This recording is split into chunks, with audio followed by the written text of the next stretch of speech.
Shalom, salam sejahtera buat Anda, baik Anda yang ada di rumah atau dimanapun Anda berada, dan Anda bisa sampai di episode yang ketiga ini untuk menyaksikan seri seminar kesehatan dan kebaktian kebangunan rohani. Jika Anda dapat menonton kami pada saat ini, kita harus mengucap syukur karena kita masih hidup sampai hari ini. Dan sebelum kita memasuki akan pelajaran kita, boleh ada baiknya Anda mempersiapkan Alkitab Anda dan buku catatan Anda supaya kita boleh sama-sama belajar. Kita belajar dari buku Daniel yang akan kita pelajari dengan lebih dekat, dan kita akan melihat apa saja firman Tuhan yang diberikan kepada kita pada kali ini. Kebanyakan dari kita memiliki suatu sosok yang sangat-sangat spesial di hati kita. Baik kita menyadarinya ataupun kadang-kadang kita tidak menyadarinya. Apakah Anda tahu siapa itu? Orangnya adalah diri kita sendiri. Dan diri kita sendiri ini memiliki suatu tempat yang sangat-sangat spesial dan istimewa di hati kita. Saya kasih contoh. Ketika kita bersama-sama dengan teman-teman kita mengambil foto bersama. Dan setelah biasanya ketika kita sudah mengambil foto bersama, kita akan melihat hasil fotonya baik itu di handphone maupun di kamera digital. Pada saat kita melihat, orang pertama yang Anda lihat siapa? Pastilah diri kita sendiri. Lalu ketika kita mungkin ada satu acara dan kita saling berbagi kado, berbagi hadiah, maka tentu saja Anda biasanya seseorang akan memperhatikan apa yang dia dapatkan dan memperhatikan teman-temannya apa yang mereka dapatkan. Kalau cross kado dan ketika diri kita sendiri kita tidak dapat kado, biasanya kita sangat-sangat sedih. Tapi ketika kita mendapatkan door prize, kado yang paling bagus, kita akan sangat-sangat senang. Dan kita tidak pernah kita bertanya-tanya, kenapa orang tersebut tidak dapat? Kenapa saya dapat lebih baik? Jarang sekali kita bertanya hal yang seperti itu. Jadi ada banyak dari antara kita, diri kita sendiri itu mendapatkan tempat yang sangat-sangat spesial dalam diri kita. Dan ketika kita sudah hidup di dalam perjalanan hidup kita, ketika kita semakin dewasa, kita biasanya memiliki rencana-rencana. Dan setiap orang memiliki pasti rencana yang terbaik. Baik itu di dalam pelajaran sekolah, ketika mereka sekolah, mereka akan merencanakan, saya akan sekolah, saya akan lulus, saya akan ambil ini, saya akan lebih pintar, lebih baik, nilai lebih bagus, dan lain sebagainya. Buat kita yang bekerja, saya mau karir saya akan lebih menanjak, saya akan lebih sukses. Buat Anda yang berbisnis, kita mau supaya bisnis kita akan semakin baik, dan segala sesuatu kita akan mau terus maju. Dan kita tidak suka bila mana rencana kita gagal, atau bahkan rencana kita bergeser daripada apa yang kita rencanakan, yang tidak sesuai dengan keinginan kita. Kita akan mencari cara untuk kembali kepada rencana awal kita. Pada hari ini, pada saat ini kita akan mempelajari, kita akan melihat suatu cerita tentang seseorang yang sangat-sangat mirip dengan apa yang tadi kita sudah bahas. Tetapi sebelum kita masuk dan kita membahasnya, mari sama-sama kita tunduk kepala dan kita berdoa. Bapa di dalam sorga, ketika kami datang hampir kepadamu Tuhan, kami sedang mau untuk belajar daripada firman-Mu. Berikan kepada kami Roh Kudus-Mu Tuhan, supaya kami boleh mengerti akan apa yang Engkau ingin ajarkan kepada kami. Dan bila mana kami sudah menerima akan firman-Mu Tuhan, biarlah itu boleh bertumbuh di dalam hati dan pikiran kami, membawa kami lebih hari, lebih dekat, dan lebih setia kepadamu Tuhan, dan bersiap untuk kedatangan Yesus yang kedua kali. Terima kasih Tuhan, inilah doa kami. Di dalam nama Yesus kami berdoa dan mengucap syukur. Amin. Pada episode yang lalu, kita sudah membahas mengenai Daniel pasal 2. Nah, di dalam Daniel pasal 2 Alkisah seorang raja yang bernama Nebukadnezar. Dia bermimpi, dan mimpinya begitu dahsyat, dan dia bermimpi mengenai sebuah patung yang sangat besar, di mana kepalanya dari emas, dada dan lengan dari perak, perut dan pinggang dari tembaga, paha dari besi, dan kaki dari besi dan tanah liat.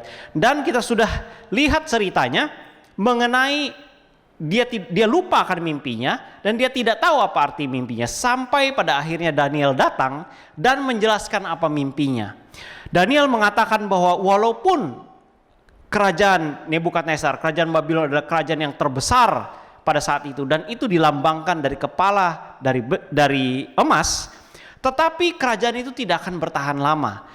Satu saat kelak kerajaan emas, kerajaan Babylon akan digantikan oleh kerajaan yang tidak sekuat kerajaan Babylon, yaitu kerajaan yang kedua yang dari perak. Dan kita tahu sejarah mengatakan bahwa itu adalah kerajaan Media Persia. Nah, pada akhir daripada Daniel pasal 2, Raja Nebukadnezar merasakan, wah, memang Daniel bisa menceritakan dan bisa mengatakan apa mimpinya. Dan dia begitu senang dan begitu berbahagia. Dan dia mengatakan bahwa, wah, Allahnya Daniel adalah Allah yang sangat hebat. Allah di atas segala ilah yang lain. Dan saat itu Raja Nebukadnezar mengakui bahwa Allahnya Daniel adalah Allah yang mengangkat dan menurunkan raja. Kita memasuki pelajaran berikutnya di dalam Daniel pasal 3. Silahkan Anda boleh buka Alkitab Anda. Kita memasuki Daniel pasal 3. Bercerita mengenai orang yang sama, Raja Nebukadnezar. Pada saat ini setting sudah sedikit berbeda. Settingnya terjadi beberapa tahun berlalu setelah terjadinya pasal kedua. Saat itu Nebukadnezar sedang berada di dalam masa-masa keemasannya. Dan dia melihat Babylon yang begitu megah. Babylon yang dia bangun dan sangat kuat. Tapi sayangnya ada suatu hal yang terus menerus terngiang-ngiang dan masuk di dalam pikirannya. Yaitu apa yang dikatakan Daniel beberapa tahun yang lampau. Mengenai bahwa cerita akan patung tersebut. Bahwa kerajaan Nebukadnezar, kerajaan Babylon tidak akan bertahan selama-lamanya. Dan itu mengganggu dia. Dan dia tidak dapat menerima akan hal itu. Dia tidak dapat menerima kenyataan bahwa kerajaannya tidak akan bertahan selama-lamanya. Di awal pasal 3, ayat-ayat di dalam Alkitab, Daniel pasal 3 menceritakan bahwa Raja Nebukadnezar membangun patung tandingan. Mari kita baca di dalam Daniel pasal 3. Daniel pasal 3 ayat 1 sampai 3. Raja Nebukadnezar membuat sebuah patung emas yang tingginya 60 hasta dan lebarnya 6 hasta yang didirikan di dataran Dura di wilayah Babel. Lalu Raja Nebukadnezar menyuruh orang mengumpulkan para wakil raja, para penguasa, para bupati, para penasehat negara, para bendahara, para hakim, para ahli hukum, dan semua kepala daerah untuk menghadiri pentahbisan patung yang telah didirikannya itu. Lalu berkumpullah para wakil raja, para penguasa, para bupati, para penasehat negara, para bendahara, para hakim, para ahli hukum, dan semua kepala daerah untuk menghadiri pentahbisan patung yang telah didirikan Raja Nebukadnezar itu. Nah, Raja Nebukadnezar itu membangun sebuah patung yang sangat besar.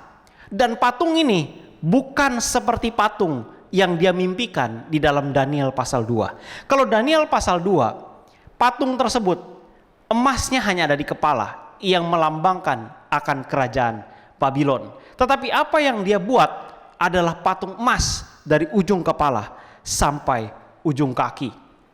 Ini menceritakan bahwa Raja Nebukadnezar menginginkan kerajaannya kekal selama-lamanya. Dari atas kepala sampai di bawah kaki. Dan dia mengundang semua orang. Kalau Anda perhatikan siapa yang dia undangnya. Ada begitu banyak orang-orang yang dia undang. Dan yang dia undang bukanlah orang-orang sembarangan. Yang dia undang adalah raja-raja. Orang-orang bangsawan, pemimpin negara, pemimpin militer, pemimpin ekonomi, pendidik, polisi, dan lain sebagainya. Dia tidak bisa menerima kenyataan bahwa kerajaan akan jatuh. Oleh sebab itu dia memanggil semua orang dan memaksa semua orang untuk datang dan melihat bahwa kerajaannya tidak akan pernah jatuh. Sangat menarik. Ada banyak orang yang mengaku umat Tuhan tetapi bertindak persis seperti Nebukadnezar.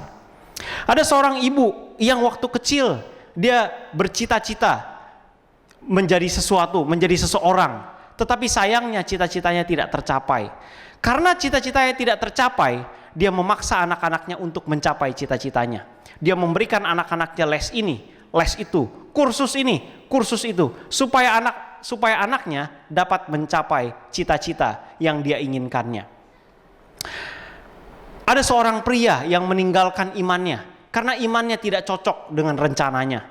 Dia merasa bahwa kalau saya tetap terus-menerus beriman kepada Tuhan yang saya sembah, maka sepertinya karirnya tidak akan sampai kemana-mana.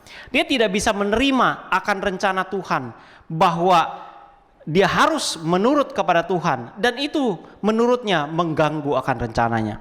Seperti Raja Nebukadnezar. Raja Nebukadnezar tidak bisa terima akan apa yang menjadi tuntunan daripada Tuhan, akan apa yang menjadi firman Tuhan yang diucapkan kepada dirinya. Dia tidak bisa terima. Dia tidak bisa terima kalau rencananya harus gagal oleh karena nubuatan yang dikatakan dari Daniel yang dibukakan Tuhan kepadanya. Ada begitu banyak orang yang pergi dan memburu rencananya tanpa memperdulikan rencana Tuhan buat mereka. Sekalipun mereka menyatakan diri mereka adalah pengikut Tuhan. Kita lanjut kepada ceritanya. Dan pada akhirnya ayat 3 mengatakan berkumpullah semua datang. Dan kalau Anda perhatikan sepanjang ayat-ayat di dalam Daniel pasal 3, ada satu hal yang yang sering sekali diulang, yaitu patung yang didirikannya, patung yang raja dirikan, patung yang tuanku dirikan. Menyatakan bahwa ini terus-menerus diulang. Daniel ingin mengatakan bahwa ini adalah suatu hal yang sangat penting. Kalau Anda mempelajari Alkitab dan Anda melihat suatu istilah atau suatu kata yang sering diulang-ulang, perhatikan bahwa itu adalah sesuatu yang penting dan sesuatu hal yang kita perlu ketahui. Mengapa? Karena zaman dulu tidak ada cetak tebal, ya, tidak ada tanda kutip, ya. Jadi cara untuk menyatakan bahwa suatu hal yang sangat penting harus diulang-ulang. Nah, kembali lagi kepada cerita kita. Ketika semua orang berkumpul dan mereka datang sebenarnya bukan untuk menyembah. Masih ingat di dalam sepanjang ayat 1 sampai ayat 3 dikatakan ketika Raja Nebukadnezar mengundang mereka semua diundang untuk pentahbisan. Sesuatu yang dilakukan dalam hal kenegaraan. Ini merupakan acara politik, tetapi nantinya akan menjadi acara penyembahan. Mari kita lanjut. Kita lanjut di ayat 4. Dan berserulah seorang bentara dengan suara nyaring. Beginilah dititahkan kepadamu, hai orang-orang dari segala bangsa, suku bangsa, dan bahasa. Perhatikan ini, ketika semua orang sudah berkumpul untuk acara pentahbisan, sekarang acaranya berubah. Berserulah bentara dengan suara nyaring. Inilah yang dititahkan ayat 4. Ayat 5. Demi kamu mendengar bunyi sangkakala, bunyi seruling, bunyi kecapi, bunyi rebab, gambus, serdam, dan berbagai jenis bunyi-bunyian, maka haruslah kamu sujud menyembah patung yang telah didirikan Raja Nebukadnezar itu. Siapa yang tidak sujud menyembah akan dicampakkan seketika itu juga ke dalam perapian yang menyala-nyala. Sebab itu demi segala bangsa mendengar bunyi sangkakala, seruling, kecapi, rebab, gambus, dan berbagai jenis bunyi-bunyian, maka sujudlah orang-orang dari segala bangsa, suku, bahasa, dan menyembah patung emas yang telah didirikan Raja Nebukadnezar itu. Kalau Anda perhatikan, ada dua hal yang diulang dua kali. Yang pertama adalah berbicara mengenai musik. Ya, musik, kalau ketika semua alat musik dibunyikan, ayo harus menyembah. Ada hal yang sangat-sangat menarik berbicara mengenai musik. Musik tidak pernah netral. Musik ada bisa untuk membawa Anda lebih dekat kepada Tuhan atau bisa membawa Anda lebih jauh kepada Tuhan. Ada banyak sekali yang kita bisa pelajari dari musik. Sayang sekali waktu kita tidak banyak. Tapi kalau Anda mau tahu lebih banyak, kalau Anda mau belajar lebih banyak sehubungan dengan musik, Anda boleh hubungi kami. Kita bisa belajar lebih lanjut Bible study atau pendalaman Alkitab sehubungan dengan musik. Dan kalau kita lanjutkan, ketika musik diperdengarkan, maka semua harus menyembah. Alkitab menggambarkan Nebukadnezar adalah seorang sosok yang sangat keras. Dia tidak mengenal Tuhan. Dia adalah raja yang otoriter yang dapat mengatakan apa saja sesuai dengan apa yang dia kehendakinya. Dan saat ini dia mengancam, jikalau ada yang tidak sependapat, jikalau ada yang menentang titahnya, maka orang tersebut dipastikan tidak akan dapat lagi melihat matahari yang terbit di ufuk timur. Dan saudara sekalian, ancamannya bukanlah sembarang ancaman. Tungku perapian yang menyala-nyala, yang tadinya digunakan untuk mencetak, untuk membuat patung emas yang tinggi besar itu, sudah ada berdiri yang dapat dilihat oleh semua orang. Dan siapa saja yang tidak mau menurut ketika musik diperdengarkan, maka dia harus masuk ke dalam perapian yang menyala-nyala. Bahkan Nebukadnezar berkata di ayat 15, dia katakan, kalau aku menaruh kamu di dalam perapian yang menyala-nyala, Allah mana yang dapat melepaskan kamu daripadaku? Saudaraku sekalian, beberapa ratus tahun setelah zaman Nebukadnezar, ada seorang hamba Tuhan yang sangat gigih di dalam merencanakan rencananya. Sama seperti Nebukadnezar, dia mau rencananya terjadi apapun risikonya. Dan di dalam rencananya, hamba Tuhan ini menginginkan segala sesuatu terjadi sesuai dengan keinginannya dan keinginan kelompoknya. Dia akan menghancurkan orang-orang yang melawan akan rencana-rencananya. Namanya adalah Saulus pada saat itu. Dia mengejar orang-orang Kristen dan dia menghancurkan orang-orang Kristen, mengejar mereka kemana saja mereka berada, hanya supaya rencananya dapat terlaksana dengan baik. Dia tidak menyadari bahwa apa yang dia lakukan justru sebenarnya menyakiti umat Tuhan dan menyakiti Tuhan sendiri. Nebukadnezar adalah orang yang tidak kenal Tuhan, tetapi justru Saulus orang yang sangat kenal dengan Tuhan. Mereka berdua ingin memaksakan agenda mereka, rencana mereka untuk menjadi yang terbesar, menjadi yang terbaik, dan melupakan rencana Tuhan. Apakah kita juga sama seperti mereka? Apakah di dalam hidup kita memaksakan rencana kita sendiri, kehendak kita sendiri, apapun resikonya? Ada banyak umat Tuhan saat ini yang punya masalah membedakan siapa Tuhan dan siapa hamba. Saya kasih contoh, salah seorang hamba Tuhan ketika dia memilih pasangan hidup. Dia memilih pasangan hidup sesuai dengan keinginannya. Namanya Simpson. Dia katakan, aku suka dia, ambillah dia bagiku. Dia tidak peduli apa yang Tuhan inginkan, apa yang Tuhan rekomendasikan kepadanya. Banyak orang sama seperti itu. Ada banyak orang yang berpikir ketika dia memilih karir, ketika dia memilih sekolah, dia memilih apa yang menguntungkan dirinya. Tapi pernahkah kita bertanya kepada Tuhan, Tuhan, ketika saya memilih karir, ketika saya memilih sekolah, ketika saya memilih teman, ketika saya memilih pasangan hidup, apa yang Tuhan inginkan saya pilih? Saya berharap kita semua berpikir sejenak dan mencari tahu apa yang Tuhan inginkan, apa rencana Tuhan buat kita. Sering sekali kita berdoa dan di dalam doa kita berdoa sesuatu hal yang sehubungan dengan rencana rencana kita. Di dalam doa kita berdoa, Tuhan tolong jaga saya, tolong lindungi kami, Tuhan tolong jaga anak saya, Tuhan tolong jaga rumah saya, Tuhan bantu saya dalam ujian, bantu saya begini, bantu saya begitu. Dan ketika kita menghadapi kecelakaan, ketika rumah kita kemalingan, ketika hal-hal terjadi di luar rencana kita, kita menjadi marah kepada Tuhan. Dan kita katakan, mengapa Tuhan lakukan itu kepada saya? Kalau kita sakit, kita minta Tuhan segera sembuhkan saya. Kalau kita dalam masalah, kita minta Tuhan segera selesaikan masalah saya. Kalau kita kesal sama orang lain, kita berpikir, Tuhan kalau boleh dia dapat celaka. Apakah itu yang seringkali berada di dalam doa kita? Apakah itu yang seringkali ada di dalam pikiran kita? Apakah rencana kita adalah rencana yang terbaik? Kita memiliki rencana yang sangat besar di dalam hidup kita, dan kita bertanya kepada Tuhan. Kita bertanya kepada Tuhan, Tuhan, di mana peran Tuhan di dalam rencana saya? Oh Tuhan, saya punya rencana, setelah saya sekolah saya akan ambil ini. Setelah saya selesai kuliah saya akan bekerja di tempat ini. Setelah saya selesai bekerja di tempat ini, saya akan usaha sendiri. Oh saya akan begini, saya akan begini. Tuhan tolong bantu saya, Tuhan tolong saya. Apakah itu yang di dalam pikiran kita, di dalam doa kita? Atau justru sebaliknya, kita bertanya, Tuhan, apa rencana Tuhan?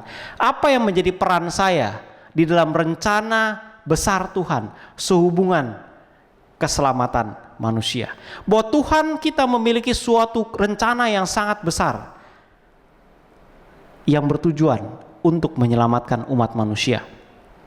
Apakah kita pernah bertanya kepada Tuhan, Tuhan, apa yang saya dapat lakukan di dalam rencanamu yang sangat besar? Atau justru terbalik? Atau justru kita yang punya rencana dan Tuhan, di mana peran Tuhan di dalam rencana saya? Sebenarnya yang mana Tuhan dan yang mana hamba? Seringkali kita membuat Tuhan sama seperti mesin ATM. Wah, hari ini saya butuh uang, pencet, keluar uang dan saya dapatkan. Kadang-kadang kita membuat Tuhan seperti jin di dalam botol. Kita meminta Tuhan apa yang kita inginkan, dan ketika Tuhan tidak memberikan kepada kita apa yang kita inginkan, kita jadi kesal. Kita jadi tidak suka akan apa yang Tuhan berikan kepada kita. Ada satu gambar yang sangat menarik, ya. Inilah bedanya antara rencana kita dengan apa yang menjadi rencana Tuhan. Ya. Kalau rencana kita kan mulus-mulus saja, tapi Tuhan memiliki rencana buat kita, wah, seperti roller coaster. Dan ketika kita ikut dengan rencana Tuhan, kadang-kadang hidup kita seperti roller coaster. Dan kita melihat perbedaan antara rencana Tuhan dan rencana kita menjadi seperti bumi dengan langit. Kadang-kadang kita bingung, apa yang menjadi rencana Tuhan buat saya?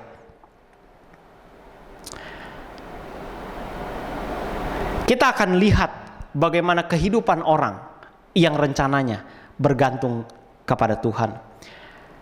Kebalikan daripada Nebukadnezar, kita akan melihat lanjutan cerita ini mengenai orang yang seluruh hidupnya, yang seluruh rencananya diserahkan kepada Tuhan. Kita akan lanjutkan ceritanya. Kita memasuki ayat 8. Mari kita buka Alkitab kita, Daniel pasal 3 ayat 8. Pada waktu itu juga tampillah beberapa orang Kasdim menuduh orang Yahudi. Berkatalah mereka kepada Raja Nebukadnezar, "Ya Raja, kekallah hidup tuanku. Tuanku Raja telah mengeluarkan titah bahwa setiap orang yang mendengar bunyi sangkakala, seruling, kecapi, rebab, gambus, serdam, dan berbagai jenis bunyi-bunyian harus sujud menyembah patung emas itu." Nah, kembali lagi diulang. Dan bahwa siapa yang tidak sujud menyembah akan dicampakkan ke dalam perapian yang menyala-nyala. Ada beberapa orang Yahudi yang kepada mereka telah Tuanku berikan pemerintahan atas wilayah Babel, yakni Sadrak, Mesak, dan Abednego. Orang-orang ini tidak mengindahkan titah Tuanku ya Raja. Mereka tidak memuja dewa Tuanku dan tidak menyembah patung emas yang telah Tuanku dirikan. Sesudah itu Nebukadnezar memerintahkan dengan marahnya dan geramnya dan membawa Sadrak, Mesak, dan Abednego menghadap. Setelah orang-orang itu dibawa menghadap kepada raja, berkatalah Nebukadnezar kepada mereka, "Apakah benar, hai Sadrak, Mesak, dan Abednego, bahwa kamu tidak memuja dewaku dan tidak menyembah patung emas yang kudirikan itu? Sekarang, jika kamu bersedia demi kamu mendengar bunyi sangkakala, seruling, kecapi, rebab, gambus, serdam, dan berbagai-bagai jenis bunyi-bunyian. Sujudlah menyembah patung yang kubuat itu. Tapi jika kamu tidak menyembah, kamu akan dicampakkan seketika itu juga ke dalam perapian yang menyala-nyala. Dan dewa manakah yang dapat melepaskan kamu dari dalam tanganku? Ini adalah ancaman daripada Nebukadnezar. Kalau kita baca ulang dan kita perhatikan, ada hal yang sangat-sangat menarik. Kita tahu bahwa yang dibawa oleh Nebukadnezar ke Babylon bukan hanya 3 orang Ibrani. Ada banyak sekali orang Ibrani yang dibawa. Tapi orang Babylon hanya merujuk, hanya mengangkat masalah 3 orang Ibrani ini. Merekalah yang hanya mereka lah yang diserang. Apa poinnya? Poinnya adalah tidak semua yang mengaku umat Tuhan setia. Tidak semua orang yang dibawa ke Babylon, orang-orang Yahudi yang dibawa ke Babylon setia kepada Tuhannya. Hanya orang-orang yang berbeda. Hanya sesuatu yang dikatakan umat Tuhan yang sejati yang diserang oleh si jahat. Mereka lah yang diserang. Sebab apa? Sebab mereka berusaha untuk menurut kepada firman Tuhan. Tidak semua umat Tuhan adalah umat Tuhan yang setia. Tidak semua orang Kristen yang mengaku Tuhan atau yang berseru Tuhan, Tuhan akan masuk ke dalam kerajaan sorga. Tetapi hanya mereka yang melakukan kehendak Bapa. Itu terdapat di dalam Matius 7 ayat 21. Pertanyaan buat kita, jadi seperti apa umat Tuhan yang sejati itu? Kita akan melihat ayat selanjutnya. Kita lanjut ayat selanjutnya. Ayat 16. Lalu Sadrak, Mesak, dan Abednego menjawab Raja Nebukadnezar, tidak ada gunanya kami memberi jawab kepada Tuanku dalam hal ini. Jika Allah kami yang kami puja sanggup melepaskan kami, maka ia akan melepaskan kami dari perapian yang menyala-nyala itu dan dari dalam tanganmu, ya Raja. Tetapi seandainya tidak, hendaklah Tuanku mengetahui, ya Raja, bahwa kami tidak akan memuja dewa Tuanku dan tidak akan menyembah patung emas yang Tuanku dirikan itu. Saudaraku yang terkasih dalam Tuhan, umat Tuhan yang sejati adalah umat Tuhan yang menurut kepada firman Tuhan apapun yang terjadi. Umat Tuhan yang percaya kepada rencana Tuhan, menurut kepada firman-Nya apapun yang terjadi. Walaupun keadaan sepertinya tidak memungkinkan mereka untuk menurut, mereka mengambil keputusan untuk menurut. Teman saya suka bercanda dan katakan, sebenarnya kan Hanaya, Misael, dan Azaria atau Sadrak, Mesak, dan Abednego bisa saja dia pura-pura pura-pura dia betulin sepatu ya, tali sepatunya atau baju supaya kelihatannya menyembah walaupun mungkin hatinya tidak. Saudaraku yang terkasih dalam Tuhan, harus ada perbedaan jelas di antara gelap dan terang. Harus ada perbedaan jelas di antara yang benar dan yang salah. Dan 3 orang Ibrani ini memperjelas perbedaan itu. Saya suka dengan apa yang ada di dalam Modern Translation. Modern Translation mengatakan seperti ini. Sadrak, Mesak, dan Abednego menjawab kepada Raja, ya Nebukadnezar, dalam hal ini kami tidak perlu memberikan jawaban kepadamu. Sesungguhnya Tuhan yang kami puja mampu melepaskan kami dari perapian yang menyala-nyala itu dan daripadamu, ya Raja. Tetapi jika tidak, hendaklah engkau ketahui, ya Raja, bahwa kami tidak akan memuja ilah atau menyembah patung yang telah engkau dirikan itu. Jawaban 3 orang pemuda Ibrani ini menunjukkan suatu iman yang saya katakan iman sekalipun tidak. Ia menunjukkan suatu kepercayaan penuh kepada Tuhannya. Sayang sekali banyak di antara kita memiliki iman yang saya katakan iman kalau. Ya, saya akan percaya sama Tuhan, saya akan setia sama Tuhan. Oh, kalau ekonomi keluarga saya membaik, tapi sekarang ekonomi keluarga lagi susah lah, kita nggak perlu setia lah. Kadang-kadang kita perlu melakukan hal-hal yang kita perlu lakukan supaya kita bisa hidup. Nanti kalau kita sudah hidup lebih baik, saya akan bertobat, saya akan setia. Saya mau setia kalau saya sudah punya uang. Saya mau setia kalau Tuhan sembuhkan saya. Kalau Tuhan sembuhkan ayah saya. Kalau Tuhan sembuhkan ibu saya. Kalau Tuhan sembuhkan anak saya, baru saya akan setia. Tunjukkan dahulu, baru saya mau setia. Apakah kita seperti itu? Ketika seorang prajurit turun ke medan perang, dan dia ketika dia sampai di medan perang dan dia harus berperang melawan musuh, maka dia pada saat itu siap memberikan nyawanya untuk negaranya. Tidak ada kata kalau. Tidak ada kata kalau dia menang maka baru dia turun. Kalau mereka menang baru saya mau turun. Kalau saya nanti turun ke medan perang dan saya tidak luka maka saya mau turun. Kalau saya turun ke medan perang dan saya tidak kena tembak baru saya mau turun. Kalau nanti di medan perang tidak ada nyamuk baru saya mau turun. Tidak ada kata kalau buat prajurit. Ketika dia turun ke medan perang, apapun hasilnya, mau menang mau kalah, mau dia pulang dengan sehat walafiat atau ketika dia pulang hanya tinggal nama, dia turun hanya oleh karena satu sebab, karena dia mencintai akan negaranya. Ketika seorang ibu memiliki anak, ketika seorang ibu mau melahirkan anaknya, maka dia akan menjaga hidup anaknya jauh melebihi hidup dirinya sendiri. Dia akan memastikan bahwa bayinya akan hidup berapapun harganya. Dan ketika persalinan ibu tersebut mengalami masalah dan harus sampai kepada suatu pilihan, apakah dokter harus menyelamatkan dirinya atau menyelamatkan bayinya, maka ibu itu tanpa ada rasa galau sedikit pun dia akan katakan, selamatkan anak saya. Mengapa? Karena dia mengasihi anaknya. Dan ketika seorang Kristen diperhadapkan kepada pilihan, apakah dia harus mengkhianati Tuhannya atau dia harus mati, maka pilihannya adalah dia lebih baik mati. Sama seperti Saulus yang tadinya menyakiti Yesus, menyakiti Tuhannya.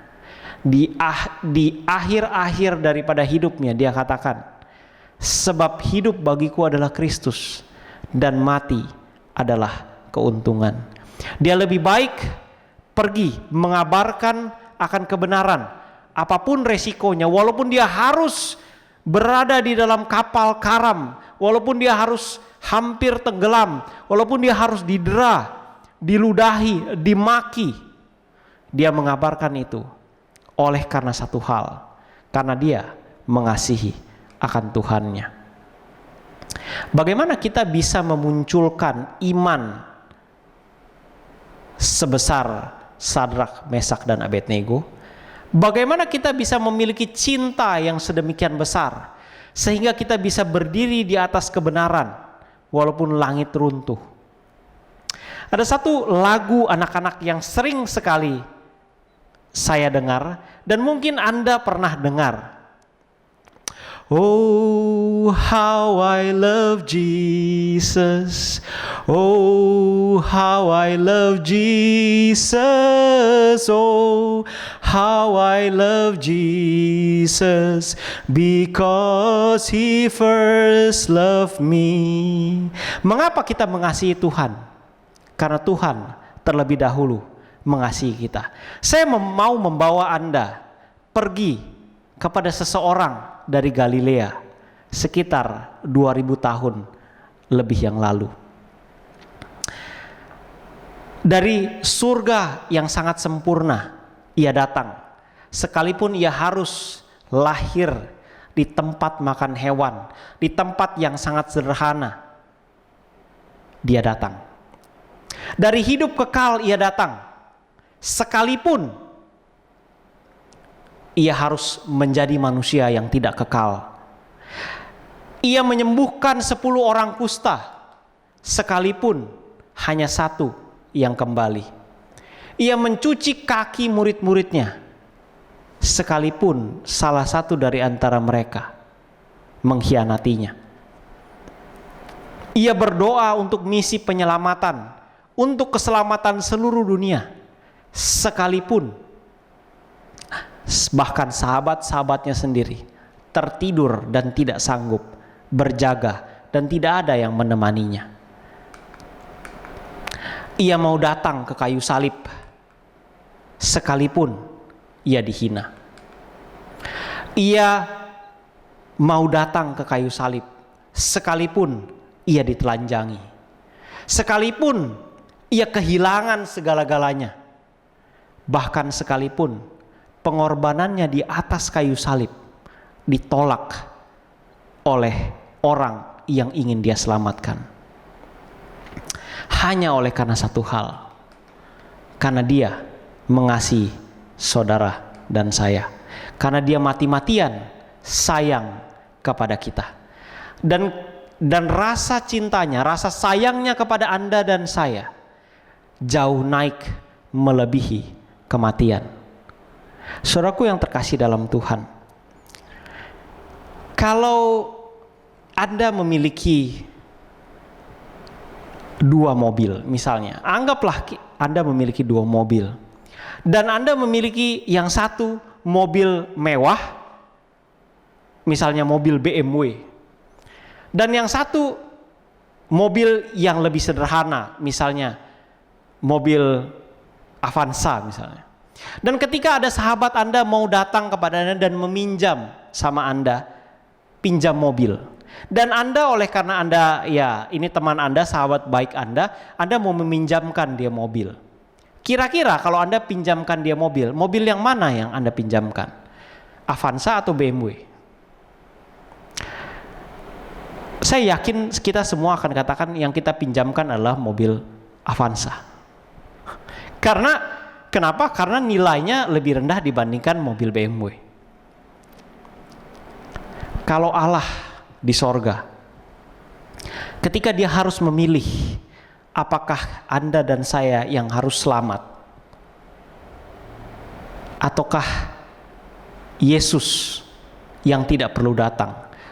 Saya balik pertanyaannya.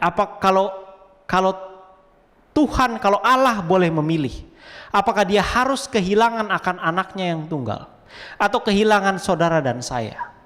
Dan ketika dia menyerahkan anaknya yang tunggal untuk mati buat Anda dan saya, kira-kira kalau kita mau coba bandingkan dari kacamata manusia, yang mana sebenarnya yang dia lebih sayang? Yang mana yang nilainya lebih besar? Anda dan saya, atau anaknya yang paling dia kasihi?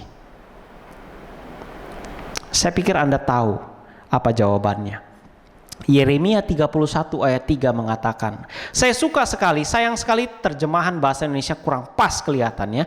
Saya suka sekali apa yang dituliskan oleh terjemahan King James. Dia katakan, I have loved thee with an everlasting love. Aku mengasihi engkau dengan kasih yang kekal. Therefore, oleh sebab itu, with a loving kindness have I drawn thee. Dengan kasih sayang aku akan menarik engkau kepadaku. Saudaraku yang terkasih dalam Tuhan, Tuhan datang kepada kita bukan hanya untuk memaksa kita supaya menurut kepadanya dan membuat kita mengasihi dia. Tidak, saudara. Tuhan datang kepada kita dan menunjukkan kasih-Nya yang begitu besar, supaya dengan kasih-Nya yang begitu besar yang dia tunjukkan buat kita, kita akan merasakan kasih itu dan kita akan mengasihi dia kembali. Seperti Ayub menjawab di dalam Ayub 13 ayat 15. Though he slay me, walaupun dia membunuh aku tetap percaya kepadanya. Dan cerita itu, ketika kita teruskan cerita itu, dan ketiga pemuda Ibrani ini mengatakan, sekalipun kami harus mati, kami tidak akan menyembah. Saudaraku yang terkasih dalam Tuhan, 3 orang Ibrani ini tahu dengan jelas bahwa Allah mereka sanggup melepaskan mereka. Allah mereka itu berkuasa. Tetapi segala kehendak bukan di tangan 3 orang Ibrani ini. Segala kehendak hanya datang daripada Tuhan. Dan ketika Tuhan berkehendak bahwa mereka harus mati, mereka tetap katakan, kami akan tetap menurut kepada Tuhan kami. Karena kami tahu apapun yang terjadi, Tuhan kami begitu mengasihi kami. Cinta ketiga pemuda Ibrani ini kepada Tuhannya dimateraikan oleh darah mereka. Dan pada saat itu ketika 3 orang Ibrani ini harus mati dan akan mati, maka mereka sudah puas. Mereka sudah puas. Tapi menariknya Tuhan kita adalah Tuhan yang begitu indah. Dan Alkitab ini merupakan Alkitab yang sangat indah. Ceritanya belum selesai sampai di sana. Ceritanya belum selesai. Oh, saat itu ayat berikutnya mengatakan bahwa raja sangat marah. Mukanya berubah. Dan dia katakan panaskan apinya 7 kali. Sangat panas sampai orang yang membawa 3 pemuda Ibrani ini mati. Dan ketiga pemuda Ibrani ini dicemplungkan ke dalam perapian yang menyala-nyala, ke dalam dapur api. Tapi raja tersebut, Raja Nebukadnezar terkejut oleh karena pada saat itu dia melihat, dia memasukkan 3 orang ke dalamnya. Tapi mengapa ada 4 orang di sana? Dan salah satu daripada orang tersebut yang terlihat rupanya seperti anak dewa. Kalau terjemahan King James Version, like the Son of God, anak Allah. Saudaraku yang terkasih dalam Tuhan, hanya ketika 3 orang Ibrani ini berani berdiri di atas kebenaran tanpa kompromi, hanya pada saat itulah Raja Nebukadnezar dan semua orang yang ada di sana dapat melihat Yesus, dapat melihat Tuhan. Ada banyak orang mungkin pada saat itu beralasan, aduh, Tuhan kan penuh kasih, ya. Tuhan bisa mengerti lah, ya. Kadang-kadang kesulitan, kadang-kadang pencobaan terlalu berat, ya bolehlah sekali-sekali kita tidak setia, nanti kami akan bertobat, kami akan setia selanjutnya. Kita pikir dengan kesetiaan kita, mungkin 3 orang Ibrani bisa berpikir, oh ya kali ini saya berkompromi sedikit lah ya, nanti pada saat waktunya sudah lebih baik saya akan lebih setia. Saudaraku yang terkasih dalam Tuhan, pada saat 3 orang Ibrani berdiri di atas kebenaran, pada saat itulah orang lain bisa melihat Tuhan. Tuhan berkata, siapa yang setia pada perkara kecil, dia akan setia pada perkara besar. Ketiga pemuda Ibrani ini, dari semenjak mereka kecil, mereka setia, mereka diajarkan untuk menurut kepada Tuhan yang apapun yang terjadi. Rencana mereka adalah rencana Tuhan. Apa yang Tuhan inginkan, itu yang mereka lakukan. Apakah kita demikian? Apakah di dalam setiap keputusan kita, kita bertanya kepada Tuhan, Tuhan, apa ini yang Kau mau? Apa untungnya buat Tuhan kalau saya ambil pilihan ini? Apa untungnya buat Tuhan kalau saya ambil pendidikan ini? Apa untungnya buat Tuhan kalau saya ambil karir ini? Apakah karir ini menguntungkan buat saya pribadi atau menguntungkan buat Tuhan? Itu yang membedakan antara umat Tuhan yang sejati atau yang mengaku umat Tuhan. Sangat menarik ketika mereka masuk ke dalam perapian yang menyala-nyala ini, mereka tidak terbakar. Mereka sepertinya menggunakan masker tahan api, bukan hanya masker tahan api ya seperti judul kita, tetapi seperti mereka menggunakan pelindung tahan api, APD tahan api. Ibrani 12 ayat 29 mengatakan bahwa Tuhan Allah kita adalah api yang menghanguskan. Ketika mereka setia, mereka dapat berdiri di hadapan api yang menghanguskan itu. Dan api yang menghanguskan itu, api daripada Tuhan itu jauh lebih panas daripada api yang kita lihat di dunia ini. Saudaraku yang terkasih dalam Tuhan, iman mereka membuat mereka dapat hidup di dalam api, tetapi tidak terbakar. Dan ini sangat menarik. Kalau kita berpikir bahwa Tuhan kita adalah api yang menghanguskan, dan pada saat akhirnya ketika kita semua masuk ke dalam kerajaan sorga dan tinggal bersama-sama dengan Tuhan yang adalah api yang menghanguskan, bukankah kita harus tahan api? Bukankah kita harus menjadi manusia yang tahan api? Bukankah kita akan menggunakan masker tahan api, APD tahan api itu? Kita dapat hidup selama-lamanya di hadapan api yang menghanguskan itu, tetapi kita tidak terbakar. Saudaraku yang terkasih dalam Tuhan, ada banyak teori, ada banyak doktrin yang mengatakan bahwa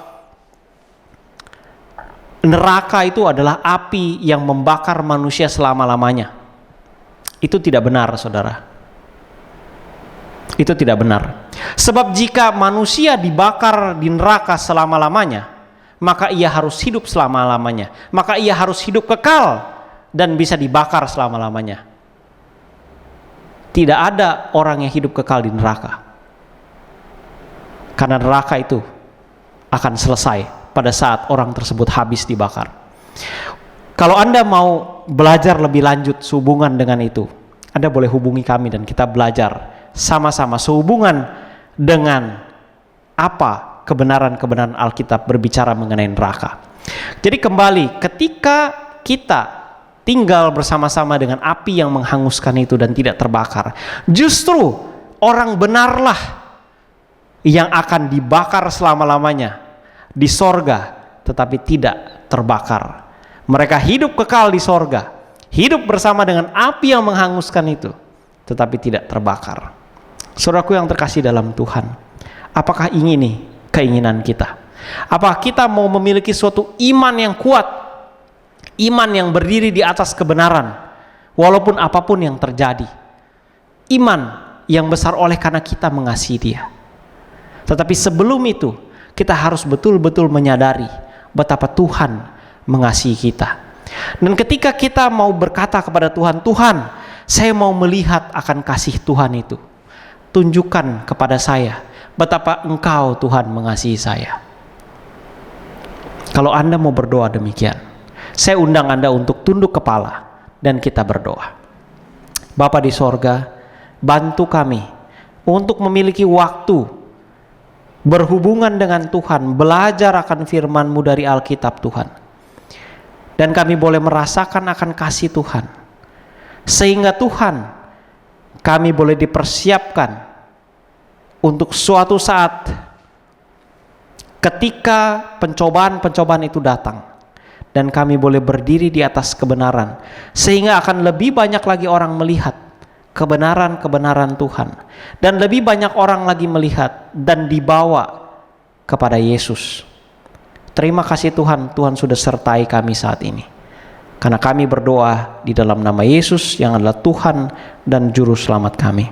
Amin. Saudaraku yang terkasih dalam Tuhan, cerita ini ditutup dengan sangat indah. Ditutup dengan Nebukadnezar mengakui akan Allahnya, Hanaya, Misael, dan Azaria. Saya juga mau menutup kehidupan kita, ditutup dengan orang banyak mengakui bahwa Tuhan kita adalah Tuhan yang besar, Tuhan yang peduli dengan hidup kita, dan Tuhan yang pegang kendali. Pada saat episode berikut, kita akan melihat ada sesuatu hal yang lebih dahsyat dari corona. Apa itu? Saksikan episode selanjutnya. Tuhan memberkati Anda.